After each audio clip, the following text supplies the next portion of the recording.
महाराष्ट्रामध्ये चांद्यापासून बांद्यापर्यंत, गडचिरोलीपासून गडहिंग्लजपर्यंत ग्रामीण भागातील गरीब मध्यमवर्गीय अशा प्रवाशांना ज्यांनी एस टीची सेवा दिली ते सर्व कर्मचारी मायबाप सरकारकडे आपल्या मागण्या घेऊन, आंदोलनाचा पवित्रा घेऊन या सरकारकडून काही अपेक्षा व्यक्त करत आहेत। पण दुर्दैवाने महाराष्ट्र सरकारने आणि विशेष करून परिवहन मंत्र्यांनी या मागण्यांकडे सहानुभूतीपूर्वक बघण्याच्या ऐवजी शिमग्याचं राजकारण सुरू केलं आहे। महाविकास आघाडीचा प्रवास हा मरण विकणाऱ्या आघाडीपर्यंत झाला आहे। 31 पेक्षा जास्त एसटी कामगार व कर्मचाऱ्यांनी आत्महत्या केल्या। या त्रासातून आम्हाला मुक्त करण्याची मागणी केली। त्यांच्या मागण्याच्या संदर्भात संवेदनशीलपणे चर्चा करण्याच्या ऐवजी एक माझा अतिशय जुना अर्धवट व्हिडिओ हा प्रसारित करून या व्हिडिओचा आधार घेऊन एसटी कर्मचाऱ्यांच्या न्याय्य मागण्याचा खून करण्याचा प्रयत्न या सरकारचे काही नेते करतायत। बहुजन हिताय बहुजन सुखाय हे एसटीचं ब्रीदवाक्य आहे। या लाल रंगाच्या डब्यामध्ये अनेकांचे सुखदुःख हे एसटीच्या कर्मचाऱ्यांनी सहभागी होत सुखामध्ये सोबत केली, दुःखामध्ये सोबत केली। एखादा विद्यार्थी इंटरव्ह्यूला जाताना त्यांनी सुद्धा एसटीचा उपयोग केला। एखाद्यानी विवाहासाठी जातानाही एसटीचा उपयोग केला। आनंदात एसटी कर्मचारी सहभागी झाले आणि दुःखात धीर देण्यासाठी सुद्धा हे कर्मचारी सहभागी झाले। या कर्मचाऱ्यांची थट्टा करण्याचं काम, त्यांना भीती दाखवण्याचं काम सरकार करत आहे। माझा पहिला सरकारला इशारा आहे की खबरदार, तुम्ही आंदोलन करणाऱ्या नेत्यांची थट्टा कराल, त्यांना निलंबनाची भीती दाखवाल तर याद राखा, लोकशाहीमध्ये तुम्ही अमरपट्टा घेऊन आला नाहीत, तुम्ही चिरंजीव नाहीत आणि म्हणून धाक दाखवण्याचा हा तुमचा मरण विकाऊ आघाडीचा धंदा बंद करा। माझा व्हिडिओ जो प्रसारित केला होता तो अर्धवट होता। खरं तर या सरकारने माझा व्हिडिओ दाखवण्यासाठी या आंदोलनाचा काय संबंध आहे? माझ्या व्हिडिओमध्ये मी माझ्या मतदारसंघातला एक मतदार जो कर्मचारी होता आहे, त्यांनी मला सांगितलं की तुम्ही हे करा। तेव्हा मी त्यांना सांगितलं की यासाठी शिवसेनेचे मंत्री असणारा हा परिवहन विभाग आहे, त्याचा प्रस्ताव आल्याशिवाय मला सुमोटो करता येत नाही। भारतीय जनता पार्टी व स्वर्गीय हिंदू हृदय सम्राट बाळासाहेब ठाकरे यांच्या शिवसेनेसोबत भारतीय जनता पार्टीची जेव्हा युती होती तेव्हा एसटी महामंडळाला सर्वात जास्त निधी हे माननीय देवेंद्र फडणवीसांच्या नेतृत्वातल्या भारतीय जनता पार्टी आणि स्वर्गीय बाळासाहेब ठाकरे यांच्या शिवसेनेच्या युतीने सर्वात जास्त निधी दिला। आज मुंबईमध्ये महिलांसाठी स्वतंत्र ज्या बसेस तेजस्विनीच्या नावाने दिसतात ते भारतीय जनता पार्टी शिवसेने युतीच्या काळातल्या आहेत। 700 पेक्षा जास्त बसेस नवीन घेण्यासाठी पैसे उपलब्ध केले। 100 पेक्षा पहिल्या टप्प्यात एसटीच्या बसस्थानकाच्या नूतनीकरणासाठी पैसा दिला। एवढंच नव्हे तर प्रवासी कर हा परत करत यापैकी मोठा हिस्सा कॅपिटल इन्व्हेस्टमेंटसाठी हे देवेंद्रजी व शिवसेनेचं स्वर्गीय बाळासाहेब ठाकरे यांच्याशी युती असणाऱ्या सरकारने दिलं। आता मी या सरकारला प्रश्न विचारू इच्छितो की हा तर तुमचा जाहीरनामा आहे, हा पूर्णपणे काँग्रेस राष्ट्रवादीचा जाहीरनामा माझ्या माहितीप्रमाणे कोणतीही हर्बल वनस्पती न घेता, कोणत्याही क्रूजवरच्या ड्रग पार्टीमध्ये न जाता हा जाहीरनामा केलाय. हा जाहीरनामा कोणत्याही हर्बल वनस्पतीचं सेवन करून केलेला नाही.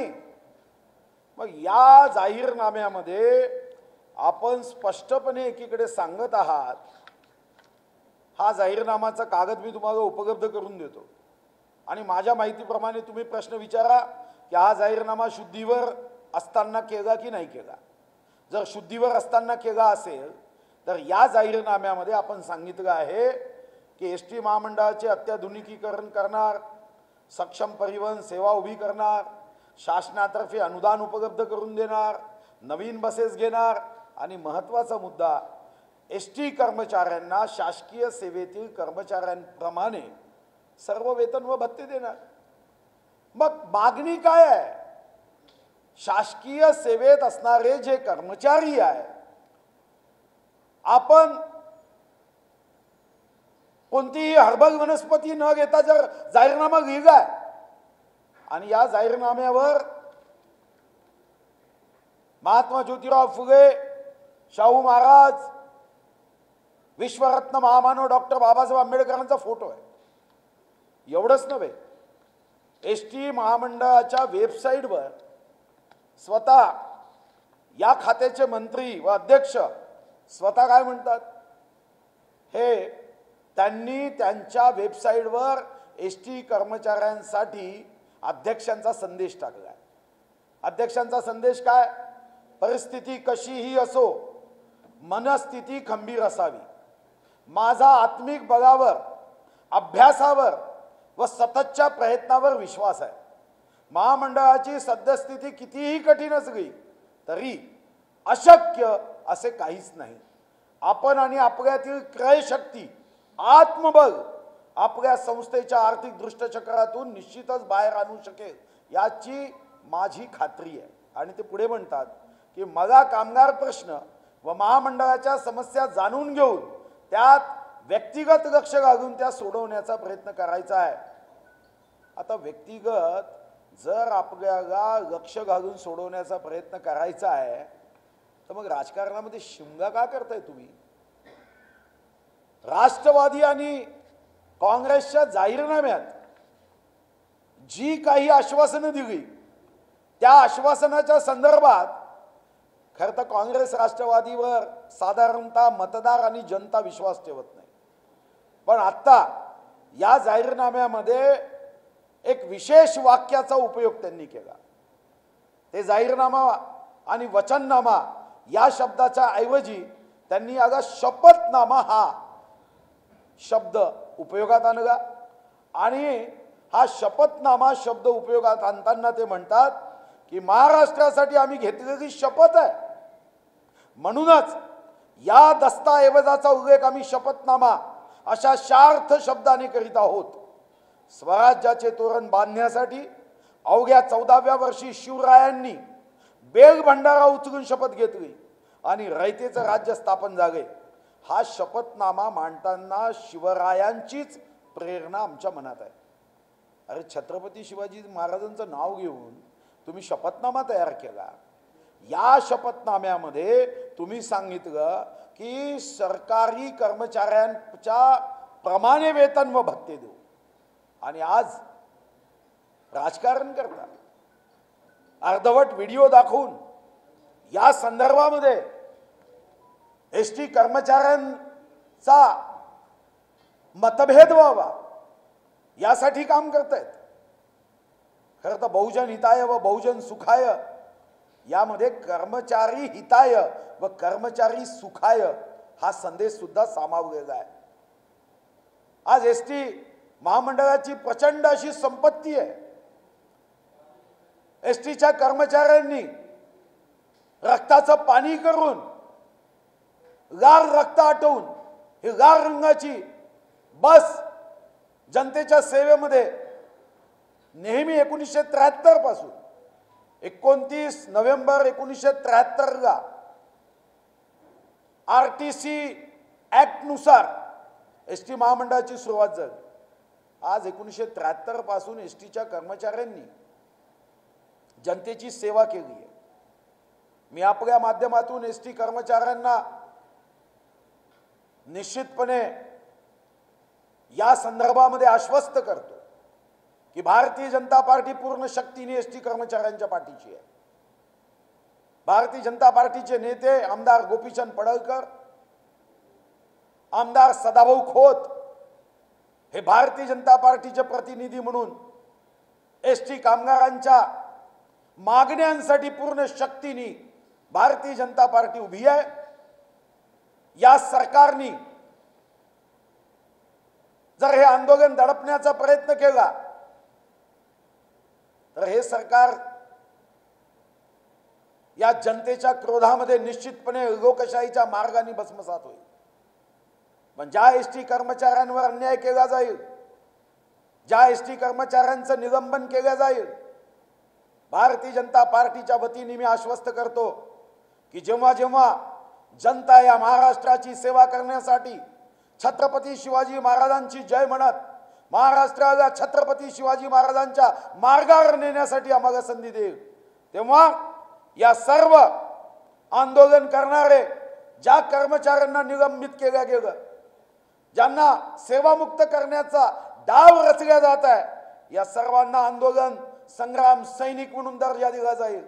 आणि जे नुकसान या कर्मचाऱ्यांचं आंदोलनात झालं असेल त्याचं दुप्पट नुकसान जेव्हा केव्हा भारतीय जनता पार्टीचं सरकार जनतेच्या आशीर्वादाने निवडून येईल तेव्हा हे नुकसान सुद्धा दिलं जाईल. पण आता करो अथवा मरो या भावनेमध्ये या ठिकाणी एसटी कर्मचारी जिल्ह्याच्या स्थानावर या सरकार विरुद्ध एल्गार शंखनाद करतात. या सरकारचं डोकं ठिकाणावर असण्याची गरज आहे. सरकारने ताबडतोब एसटी कर्मचाऱ्यांच्या मागण्या पूर्ण करण्याची आवश्यकता आहे.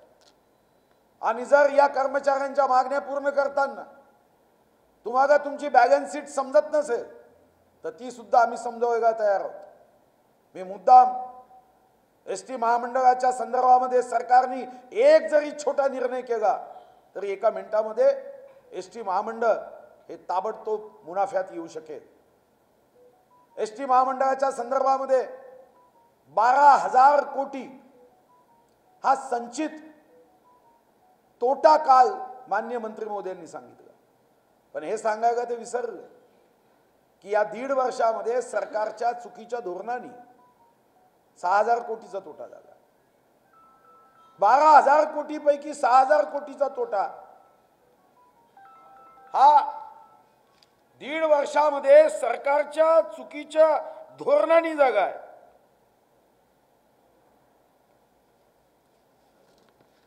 आज साधारणतः 18-19 उत्पन्न बॅलन्स शीट नुसार 7,840 कोटी 29 लाख आहे. जर प्रवासी कर 17.5% 970 कोटी जरी वापस केला तरी सुद्धा आज एसटी मुनाफ्यात येऊ शकते. एकीकडे आमचं राज्य क्रमांक 1 आहे असा दावा करायचा आणि दुसरीकडे कर्नाटक सरकारमध्ये तिथं असणाऱ्या कर्नाटक परिवहन कर्मचाऱ्यांना जो पगार देतो तोही द्यायचा नाही. महाराष्ट्रामध्ये सुरक्षा कर्मचाऱ्यांना एसटी कर्मचाऱ्यांपेक्षा जास्त पगार हा आपण कायद्याने देतो. बेस्ट कर्मचाऱ्यांना पगार देतो. मग एसटी कर्मचाऱ्यांमध्ये भेदभाव करण्याचं कारण काय? या सरकारने ताबडतोब हा भेदभाव थांबवला पाहिजे. दुर्दैवाने हे सरकार महाराष्ट्राच्या जनतेच्या न्यायी हक्कासाठी काम करण्याच्या ऐवजी 365 दिवस 24x7 राजकारण आणि राजकारण करताय. महाराष्ट्र कोलमडून पडतोय. कानून सुव्यवस्था बिघडली आहे. आरोग्य विभागाच्या परीक्षेमध्ये मोठा भ्रष्टाचार झाला. शेतकऱ्यांचे पैसे दिले जात नाहीये. निराधार विधवा परित्यक्त्या घटस्फोटिताचं अधुनान पोचत नाहीये. महात्मा ज्योतिराव फुले अनुदान योजनेचे पैसे जात नाहीये. कोरोनामध्ये ज्यांनी काम केलं 6-6 महिन्याचं त्यांचं कंत्राटी कर्मचाऱ्यांचं वेतन जात नाही आहे. वन्य प्राण्यांच्या कारणाने शेतकऱ्यांचं जे नुकसान झालं, जे या अगोदर 26 दिवसात मदत केली जायची, ती मदत पोहोचत नाही. हे सरकार कोमात गेलं आहे. या सरकारला माझी आग्रहाची सूचना आणि विनंती आहे की राजकारण करू नका. तुम्ही जो शब्द जाहीरनाम्यात दिला आणि मी तुम्हाला आता व्हिडिओ दाखवतोय या नेत्यांचे, माझा विश्वास आहे की सर्व नेते हे पूर्ण शुद्धीवर असतात असा माझा समज आहे, विश्वास आहे. आणि म्हणून जो जाहीरनामा त्यांनी दिला त्या जाहीरनाम्यानुसार एसटी कर्मचाऱ्यांच्या मागण्या पूर्ण कराव्या. तुम्ही दिलेल्या जाहीरनाम्यानुसार करा. भारतीय जनता पार्टीचं ऐकायचं नसेल ऐकू नका, पण कमीत कमी तुमचा जाहीरनामा, ज्याला तुम्ही शपथनामा म्हणताय, ज्या शपथनाम्यावर विश्वरत्न महामानव डॉक्टर बाबासाहेब आंबेडकरांचा फोटो गावला, क्रांतीसूर्य महात्मा ज्योतिराव फुले यांचा फोटो गावला, शाहू महाराजांचा फोटो गावला, या महामानवाचे फोटो छापून खोटं बोलू नका, असत्य कथन करू नका. अन्यथा ही जनता तुम्हाला एक दिवस ज्या खुर्चीवर तुम्ही प्रेम करतात त्या खुर्ची सकट तुम्हाला धडा शिकवल्याशिवाय राहणार नाही. आता तुम्ही कृपया 2 व्हिडिओ पाहिल्यावर तुमच्या लक्षात येईल की माझे व्हिडिओ पाहण्याच्या ऐवजी स्वतःचे व्हिडिओ पाहून त्यांनी निर्णय करण्याची आवश्यकता आहे. साधारणतः त्या व्हिडिओमध्ये अर्धा भाग आहे तो माझ्या विधानसभेचा मतदार जो एसटी कर्मचारी होता, आणि तो जेव्हा मला म्हणाला की मी तुम्हाला निवेदन पाठवलं, तेव्हा मी त्याला समजावून सांगत होतो की सुमोटो माझ्या विभागाला हे काम करता येत नाही, असा प्रस्ताव हा त्या विभागाचा लागतो, मी बाकी मदत करू शकतो, हा त्याचा भाव आहे. आणि त्या विभागाने प्रस्तावच आजपर्यंत केला नाही, तर त्याला अर्थमंत्र्याकडे हा विषय येत नाही. हा विषय तेव्हा येतो तेव्हाही शिवसेनेच्या मंत्र्यांनी जर हा प्रस्ताव केला असता आणि विभागाने जर त्या प्रस्तावाला अनुमती दिली नसती तर हा प्रश्न उपस्थित झाला असता. आणि म्हणून मी अतिशय जाहीरपणे आणि नम्रपणे लक्षात आणून देतो आहे की अर्धवट व्हिडिओचं राजकारण करण्याच्या ऐवजी जाहीरनाम्यामध्ये तुमचा शपथनामा जो तुम्ही दिला हा पूर्णपणे होशो हवासमध्ये दिला आहे. हा काही हरबग वनस्पती घेऊन दिलेला नाही. मग तुम्हीच जर मान्य केलं तर माझा अर्धवट व्हिडिओ टाकण्याच्या ऐवजी स्वतःचा जाहीरनामा तुम्ही वाचा. स्वतः भाषणामध्ये जाऊन सांगितलं की जबाबदारी तुम्ही आम्ही घेतो असं सांगितलं, ती जबाबदारी घ्या. सन्माननीय राष्ट्रवादीच्या नेत्यांनी यामध्ये जे स्पष्टपणे व्हिडिओ दिले आहेत ते ऐकानं माझं ऐकण्याची काय गरज आहे.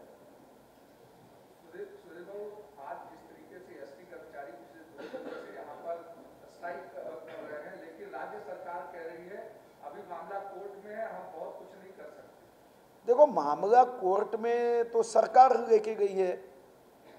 सरकार एसटी कामगारों के और जनता के पैसों से वकील करती है. बराबरी की लड़ाई है कि ये आप दो ना एसटी कामगारों को वकीलों के पैसे. आप तो खुद गए और हाईकोर्ट ने बड़े स्पष्ट रूप से कहा है कि 12 सप्ताह में इस पे निर्णय करना चाहिए. हाईकोर्ट ने ऐसा तो नहीं कहा कि 12 सप्ताह यानी आखिरी दिन निर्णय करना चाहिए. आज करो निर्णय, सभी को साथ में बुलाओ. कोई महाराष्ट्र सरकार की आपकी जागीर नहीं है भाई, और महाराष्ट्र की जनता ने आपको चुन के भी नहीं दिया है. ये तो बेईमानी की. किसी मेरिट वाले विद्यार्थी की मार्कशीट भगाकर लेके गए, उस पर अपना नाम टाइप करने से क्या आप गुणवान हो गए क्या? आपको तो वोट नहीं दिए थे जनता ने, आपने राजनीतिक बेईमानी की. ठीक है, उसका हिसाब होगा कभी ना कभी, मगर आप इसका गुस्सा एसटी कामगारों पे निकालते हो कि एसटी कामगारों का नेतृत्व भारतीय जनता पार्टी के नेता गोपीचंद पडळकर जी या सदाभाऊ खोत कर रहे हैं. इसका गुस्सा है आपको. और आपके ही नेताओं ने बार बार ये कहा था कि एसटी कामगारों को उसके न्याय या हकों से वंचित नहीं रखना चाहिए.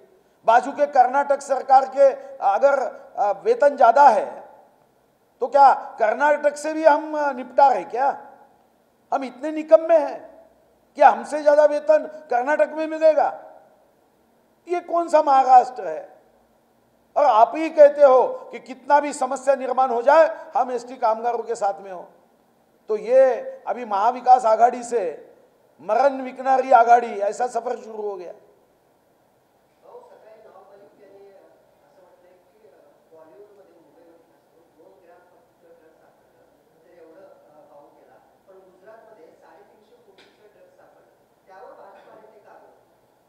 भारतीय जनता पार्टीनी किती ग्रॅम सापडलं, भारतीय जनता पार्टीनी कधीच बाऊ केला नाही. बाऊ तर त्यांनी केला. खरं तर हे महाराष्ट्राचं आणि देशाचं दुर्दैव आहे की तपास यंत्रणेला बदनाम करून 365 दिवसाचा शिमगा करून सत्य या शिमग्यामध्ये लपवण्याचा प्रयत्न करण्याचं काहीच कारण नाही. भारतीय जनता पार्टीने कुठेही बाऊ नाही केला. तपास यंत्रणेचं काम करते. आम्ही कधीच हा प्रश्न केला का की श्री मिलिंद नार्वेकरजी यांना व्हॉट्सअपवर धमकी आली. ज्या महाराष्ट्राच्या पोलिसांमध्ये आपण 15,000 कोटी खर्च करतो, अजूनपर्यंत मुंबई पोलीस मिलिंद नार्वेकरजींना कोणी धमकी दिली ते पकडू शकले नाही. मंत्रालय या 3,07,713 स्क्वेअर किलोमीटर मध्ये 13 कोटी जनतेची सेवा करण्यासाठी 1,45,000 फुटाचं मंत्रालय आहे. हजारो दारूच्या बॉटल सापडल्या. 200 कोटी मंत्रालयाच्या सुरक्षेसाठी खर्च होतात. अजूनपर्यंत दारूच्या बॉटल या कोणाला ऊर्जा देण्यासाठी गेल्या होत्या. आणि समजा फाईलचा निपटारा तिथं दारू पिऊन कोणी अधिकारी कर्मचारी करत असेल आणि दारू पिऊन जर ऊर्जा वाढत असेल, मग डायरेक्ट पाईपलाईनच त्याच्या तोंडात टाका ना. काय सुरू आहे महाराष्ट्रात? पण आम्ही राजकारण करत नाही त्याचं. अरे ड्रग्सचा तपास यंत्रणेला तपास करू द्या ना. त्याच्या मधामध्ये आपण ज्या विभागाची सेवा करण्यासाठी आपण जबाबदारी घेतली आहे ती जबाबदारी पूर्ण करा. कुठं तुम्हाला शंका असेल, तुमच्याकडे जास्तीची माहिती असेल, कागदपत्र असेल, पुरावे असेल, तर ते तपास यंत्रणेला द्या ना. मला आश्चर्य वाटतं की जर तुम्हाला हैदराबाद जायचं असेल तर तुम्ही लखनौच्या विमानाची तिकीट काढणं, याचं वर्णन आपण काय करणार आहोत? तुमच्याकडे काही पुरावे असतील, काही जास्तीची माहिती असेल कुठच्याही संदर्भात, तुम्ही माहिती त्या तपास यंत्रणेला द्या. हे कोणतं नवीन राजकारण सुरू झालं? अरे सामान्य जनतेचे प्रश्न आहे.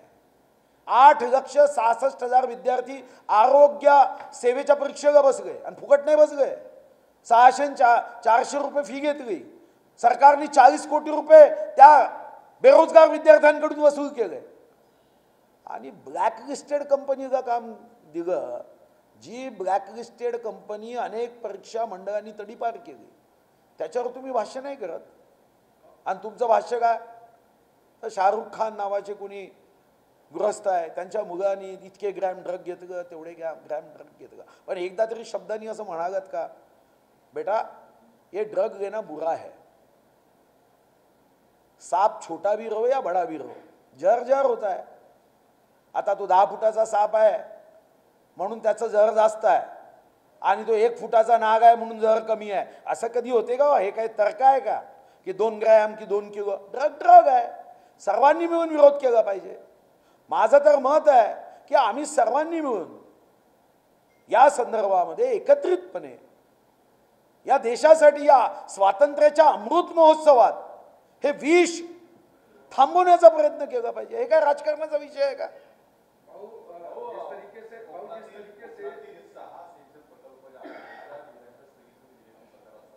कशाचे काय केलं?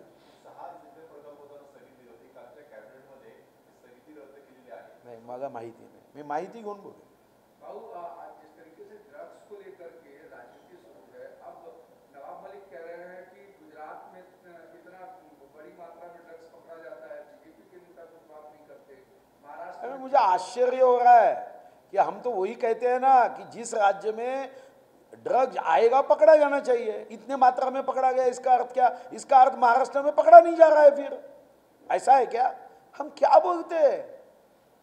आप कहीं पे भी गुजरात में है तो गुजरात सरकार ने कोई राजनीति नहीं की. गुजरात के कोई मंत्री ने ड्रग पकड़ने के बाद ड्रग पकड़ा गया, ड्रग पकड़ा ना, छूटा नहीं. आप तो यहाँ पे ड्रग पकड़ने के बाद आप ड्रग पकड़ने वालों पे जो आरोप करना है कर रहे भाई, पर आप लॉजिक क्या लगा रहे कि ये ड्रग कम है, छोटा है? क्या है ये कौन सी हर्बल वनस्पति है? ऐसा कम से कम जनसेवा करने वाले नेताओं ने इसका कभी समर्थन नहीं करना चाहिए। ये एक राजनीतिक बहुत बड़ी गलती महाराष्ट्र के इस पवित्र भूमि में हो रही है। ड्रग कितने ग्राम इसके आधार पे कानून में माफी नहीं है, तो कानून बदलना चाहते हो क्या आप? तो गुजरात में तो पकड़ा ना, इसमें आपको क्या अड़चन है? मुझे लगता है कि आरोपी पकड़ना यह हमारा कर्तव्य है।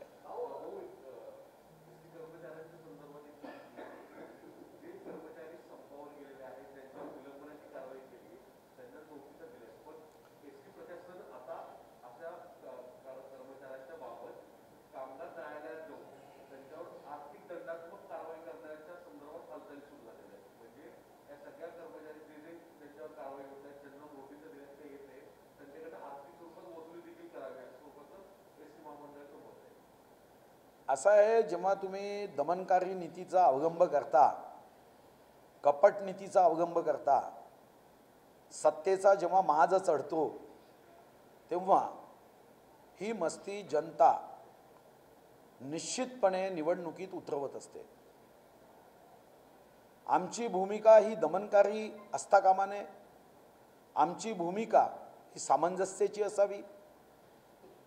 एसटी कर्मचारी आज आंदोलनामध्ये करो या मरो, डू और डाय या भावनेनी का उतरले याची कारणमीमांसा झाली पाहिजे।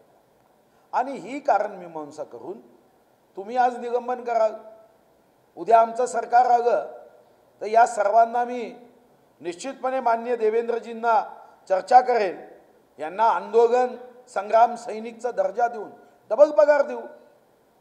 ही काय पद्धत आहे का की आपल्या मागण्यांसाठी तुम्ही उत्तर प्रदेशची घटना झाली तर महाराष्ट्र बंद करता, पण महाराष्ट्राचे कर्मचारी आज त्राही टाहो फोडताय तुमच्याकडे, मात्र तुम्ही पत्थर के सनम तसं पत्थर के सीने के नेता झाले।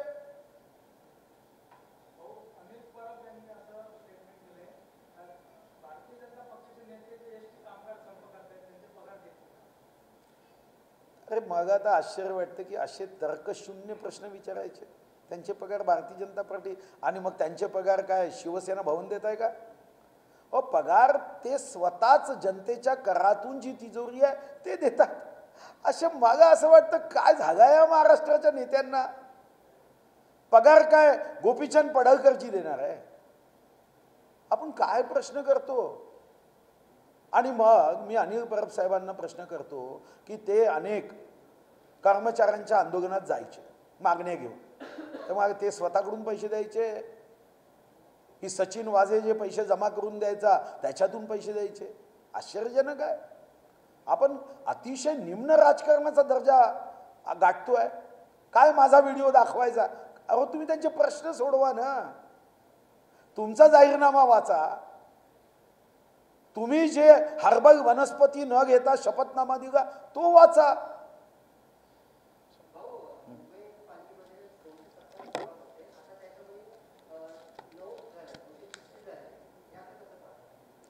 नाही, याकडे मला व्यक्तिगत रीतीने वाटतं की याचा तर्क काय माहीत नाही। विधानसभेचं अधिवेशन जर यांना देवानी सद्बुद्धी दिली आणि अधिवेशन जर 4 आठवडे झालं तर या प्रश्नाची उत्तर ही आम्ही सुद्धा विधानसभेत विचारू। मग देवानी यांना अधिवेशन घेण्याची सद्बुद्धी द्यावी। आता काही थर्ड वेव्ह येऊ नये किंवा असं काही अघटित होऊ नये की पुन्हा एकदा हे म्हणतील की 2 दिवसाचं अधिवेशन घ्या।